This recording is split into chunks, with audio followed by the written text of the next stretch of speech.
নমস্কাৰ জনাইছোঁ সকলোকে। কি খবৰ আপোনালোকৰ? আশা কৰোঁ সকলো ভালে আছে আৰু আপোনালোকৰ আশীৰ্বাদত আমিও ভালে আছোঁ। আৰু আজি যিহেতু পবিত্ৰ শাওণ মাহৰ দ্বিতীয়টো সোমবাৰ আৰু সেইকাৰণে এটা ধুনীয়া ঠাণ্ডা বতৰৰ লগত আমি গোটেইকেইজনী গৈ আছোঁ আমাৰ ওচৰৰে কাপোৰপুৰী থানত। আৰু ইয়াত দেখাই দিছোঁ আৰু আপোনালোকেও যদি ইফালে কেতিয়াবা কাপোৰপুৰী থানলৈ আহিব খোজে তেতিয়াহ'লে আপোনালোকে বৰদলগুৰিৰ পৰা ইফালে চিধা আহিব লাগিব হাজৰিকাৰ পৰা বৰাচুবা এনেকৈ হৈ তাৰপিছত বৰাচুবাৰ পৰা পূৰা লেফ্ট টাৰ্ণ ল'ব।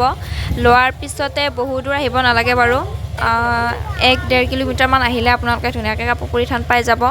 আৰু যিহেতু আমাৰ ঘৰৰ পৰাও বহু বেছি দূৰ নহয় সেইটো কাৰণে আমিও ধুনীয়াকৈ পালোৱে। আৰু ইফালে দেখিব পাইছে পূৰা কাপোৰপুৰীলৈ আহি আছে এইবিলাক মানুহ, আৰু ইফালে কাপোৰপুৰী থানৰ ফিল্ডখন, আৰু এইফালে আপোনালোকে মন্দিৰটো ধুনীয়াকৈ পাই যাব আৰু অকণমান আগুৱাই গ'লে। আৰু ৰাইজসকল, জনপ্ৰবাদ মতে আৰু আমাৰ ওচৰৰ ককা দেউতাসকলৰ মতে মানে আগতে ইয়াতে হেনো বহুত বেছি জংঘল আছিলে, তেতিয়া মন্দিৰ নাছিলে বাৰু, দুটা যিহেতু শক্তিপীঠে আছিলে ইয়াতে। আৰু এই শক্তিপীঠ দুটা আছিল ধলপুৰ শিৱধামৰ পৰা অনা।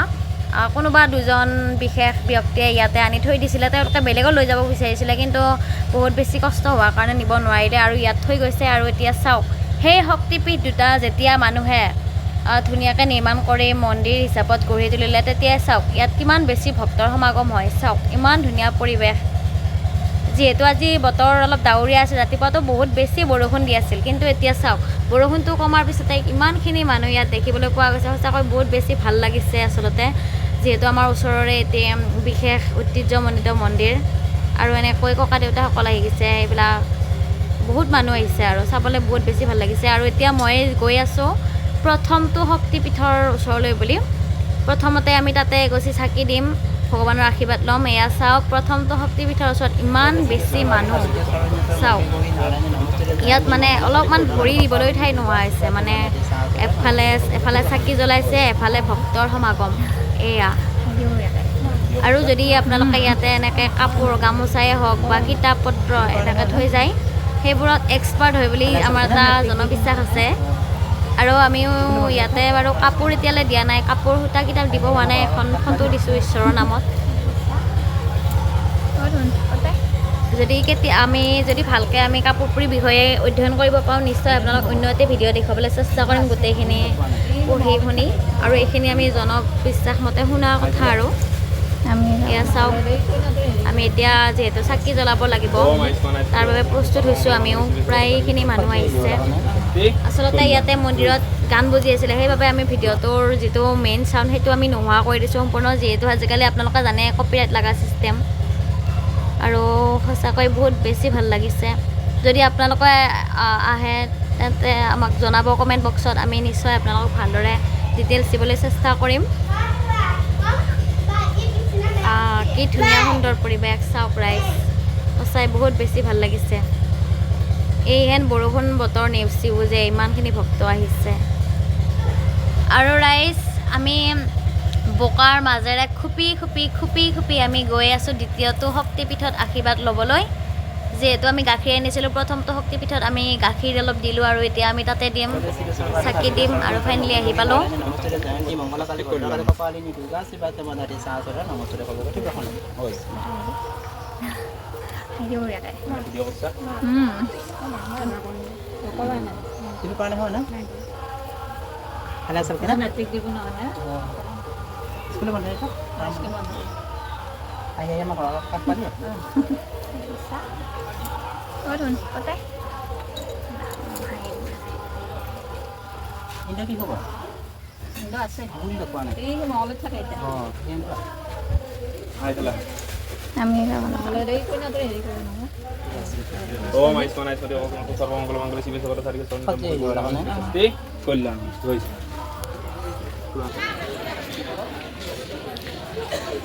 আৰু এতিয়া আমি নন্দী বাবাৰ ওচৰত আহিছোঁ এয়া, আৰু ইফালে কাষতে কাপোৰপুৰী থান।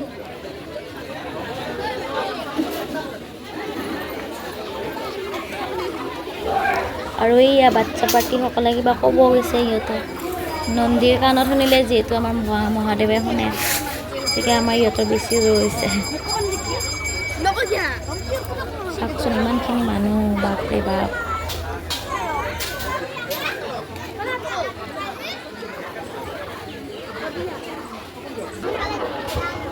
আৰু আশীৰ্বাদ লোৱাৰ পিছতে আমি অলপ অলপ বুট ল'লোঁ, কল ল'লোঁ, তিয়হ ল'লোঁ আৰু ইয়াতে অলপমান বহি লৈছোঁ যিহেতু বহুতখিনি ফুৰিলোঁ ইয়াতে বোকা তাতে আৰু বুটকেইটা লৈ আমি অলপমান বহি লৈছোঁ। ইমান ধুনীয়া পৰিৱেশ চাওকচোন, ভিউ সেউজীয়া আৰু সেউজীয়াৰ মাজতে এই মন্দিৰটো আমাৰ কাপোৰপুৰীত থান।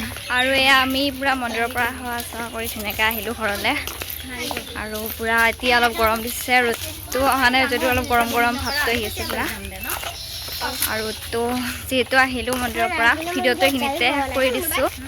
আৰু ভিডিঅ'টো ভাল পালে ধুনীয়াকৈ লাইক কমেণ্ট কৰি দিবা। তো আজিলৈ আহিছোঁ, বাই বাই। বাই বাই কৰি দিয়ে। Bye bye.